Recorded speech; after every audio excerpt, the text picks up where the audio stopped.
Hey guys, Jamstrap here and welcome back to another video.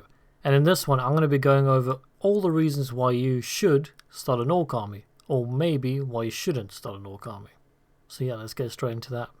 So I plan on making a video similar to this for pretty much every single army in 40k and eventually Age of Sigmar as well when I get to it. So subscribe to my channel to keep an eye out for that. I'll probably be pumping these out quite frequently. But if you don't want to wait until I get around to the army you're interested in, comment below and I'll try and get to the one that you want. But anyway, like I said before, let's get cracking. So yeah, I'm going to try and keep my bias out of this one because, to be honest, orcs are probably one of my favorite armies around for many reasons, which I'll be going through in this video. And I guess maybe a bias is actually probably a good thing because then you guys can understand why I like it and maybe you'll like it too. So firstly, one of the main pros for the orc army is the absolutely massive variety of models you get. Most of them are plastic as well, not too old either.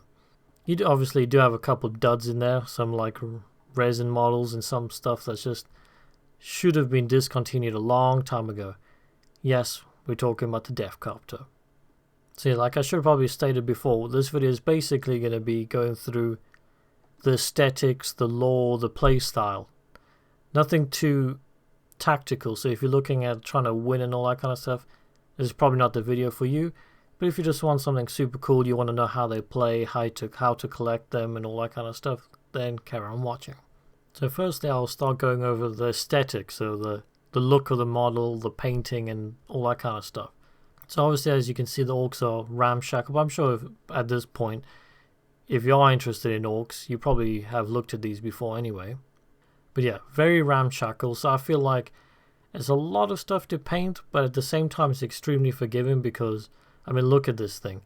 If you were to, let's have a closer look. I mean, if your paintbrush was to slip, I don't think anybody would notice. I mean, just look at this thing. The dirtier and scruffier it looks, just the more orky it is. It's one of those nice armies where you don't actually have to be a great painter to get a really great result. It's kind of like Death Guard, you know, if you make them really grimy and disgusting, it just kind of fits in with the aesthetic. So yeah, obviously this is the absolutely massive Stomper, one of the big walkers. I've always wanted to get my hands on this, and I will eventually. But yeah, you can see how big it is. Got a little grots growing on there. Absolutely great kit. But yeah, that's a pretty good representation of what you're going to be getting with most orcs. So not only are they pretty forgiving when it comes to painting, but they've also got quite a lot of like set themes. So like you got your different orc cultures. So some of them need to get painted black. Some of them are red, some of them are yellow, some of them are green. They've got kind of like Space Marines. You got your different like flavors. So there's a lot of choices to pick from. Like so I'm just scrolling through this quickly. But one of the biggest things for me when it comes to any army is variety. I don't really want kind of like this thing Primaris Marines. You got your Intercessors, you got Hellblasters, you got Reavers. But at the end of the day, the silhouette of them, they're just dudes. They're just guys with different style guns. That's all they are. But when you got an army like this, you got those giant stompy robots. You got guys in suits. Like the silhouettes are so different. You got this guy. You got a giant battle wagon with claws coming out of it. You got pirate-looking dudes with giant cannony guns. So much variety. You're never gonna get bored in this range. Like I say, you got tiny little grots. Okay, here's some of like the old resin guys. Like this one is a resin kit, but it still holds up. It's still an absolutely great looking thing and looks fantastic to paint. Here's some other ones, yeah. They're all resin, but still absolutely badass. Like I say, you just look through the range and you can just think you could be painting years and years or months and months depending on how quick you want to go through.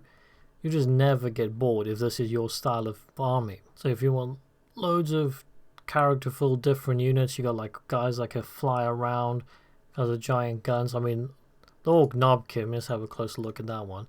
This is definitely one of my favorite kits in all the 40k range. I know some people say it's a bit dated, but you know what? It comes with a lot of options. You got claws, giant choppers, double flamers. I mean, it's just great. I mean, just look at that. Big and mean. Now carrying on with the aesthetic, here's the Death Copter that everybody, I don't get why they still have this. I'm pretty sure that model is still metal as well, so just ignore that. Oh, let's have a quick look at boys, because if you're going to be playing orcs, you're going to need a lot of these. Now, I've got a feeling that they're going to be releasing a newer kit at some point. I mean, this kit's been around for way too long, and I kind of get why some people don't want it to be updated, because if you, like I said before, if you play ORKS, typically the strongest list you're going to have is going to be hundreds of these models. So yeah, if you want to play ORKS, I mean, that's going into the gameplay kind of side of it, but like I say, if you like the look of them and don't mind painting them up, I know with contrast paints now they're a lot quicker as well, but yeah, you're going to have to like these. But also, I reckon they'll probably get a new kit within this year or the next. But yeah, still pretty cool though. They still hold up. So yeah, what they did get recently though, they got this little workshopy things, but they got a shed ton of vehicles. Also, I've always liked these little Gretchen-y giant guns as well. Commandos and stuff like that, but they're all resin. I think I've actually got a metal pack of them lying around somewhere. But yeah, anyway, getting sidetracked here.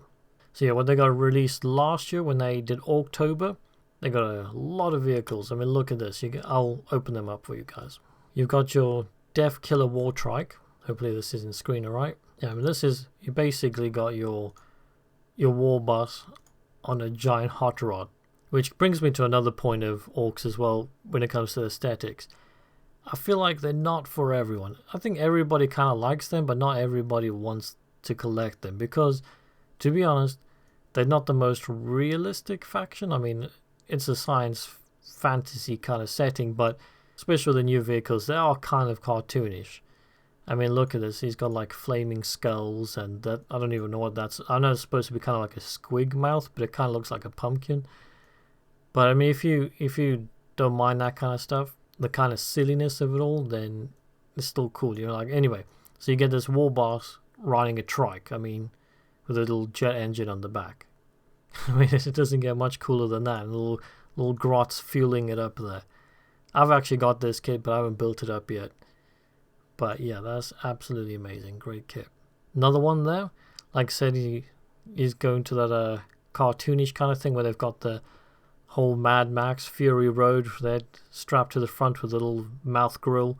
And also, for like an alien mushroomy race in a galaxy far, far away, why do all their vehicles look pretty human?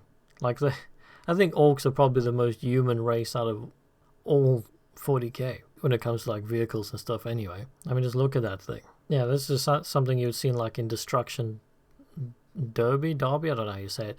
But yeah, mixed with a bit of Mad Max, which, like I said before, not a bad thing if you don't mind not being 100% serious. Let's have a look at the next one, the Rocket Truck Squig Buggy. And this is just a pickup truck that shoots out basically squishy tadpoles.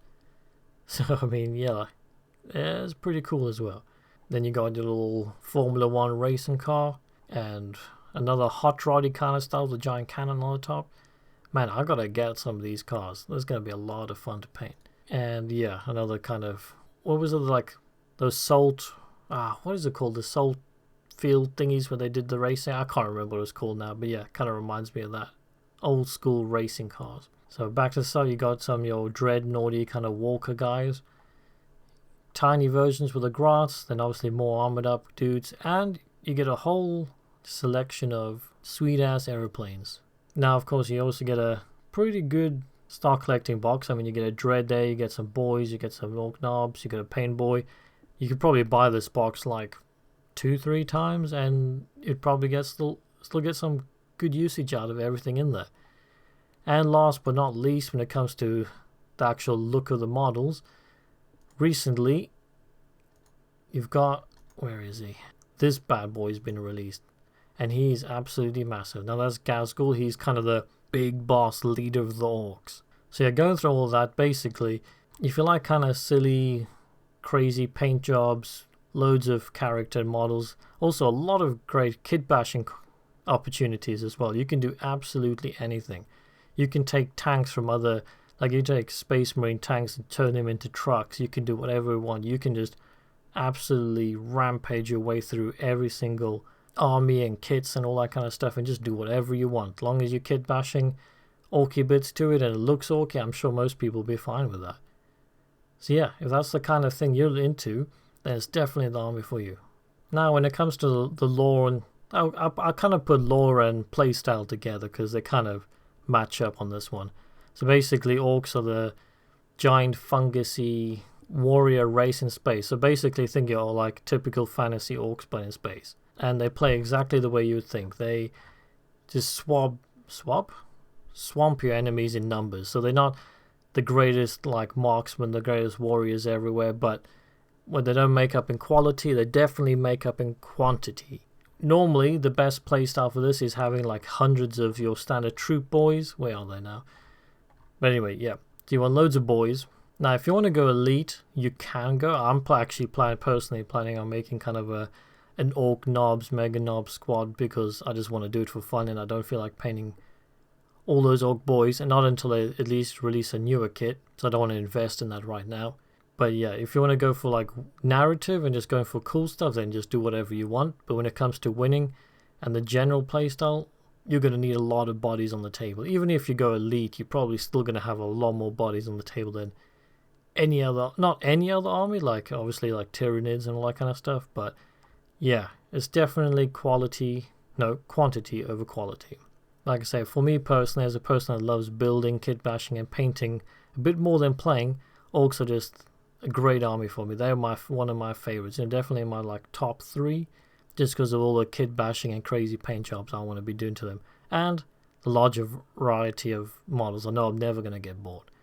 So that's pretty much orcs in a nutshell. If you've been kind of thinking and lingering around trying to think if you want to start them or not, you've got all your bits that you need to know now, and I'd personally recommend them if you don't mind getting like hundreds of crazy models out onto the table. I just think that sounds like a lot of fun to me. So yeah, like I said before, I'm going to be releasing a lot of videos for every single army in 40k and eventually Age of Sigmar as well. So keep an eye out for that, subscribe, and comment below what army you'd want me to do next in the line. See you guys on the next one. Bye bye.